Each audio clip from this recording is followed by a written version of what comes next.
The world has less than 7 years to halve greenhouse gas emissions to meet the targets of the Paris Agreement, and Asia is at the forefront of making this happen.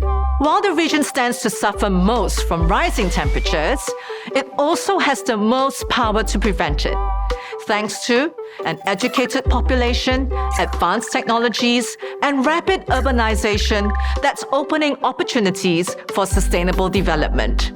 In fact, Asia is already leading the world in renewable energy investments, which is predicted to double to $1.3 trillion by 2030.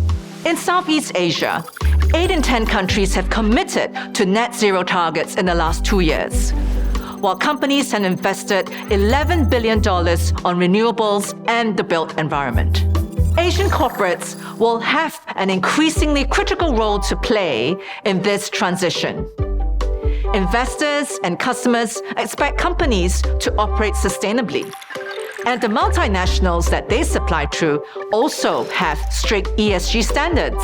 But more importantly, the green economic opportunity is immense, as much as $1 trillion a year for Southeast Asia alone.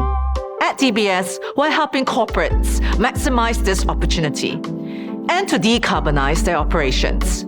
This is helping companies such as Reliance Industries in India to pilot technology that uses more biomass and less coal to power their operations, and Indonesia's Indika Energy to shift to renewable energy based on sustainable biomass. And in Singapore, we've extended to Toyota a $150 million transition loan to grow electric vehicle sales.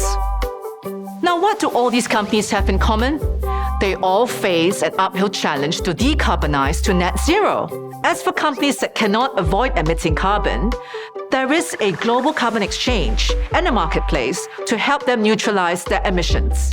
As much as we're helping clients reduce their carbon footprint, we know that change always begins at home. We're on track to achieve net zero in our own operations by the end of this year. Momentum is clearly building across Asia, but there's still a long way to go. Southeast Asia will need to invest a total of $3 trillion by 2030 just to keep temperatures in check. Banks, corporates, and investors will therefore need to work together to mobilize the funding and to ensure it goes to the right places, so Asia can continue to grow socially, economically, and environmentally in a sustainable way.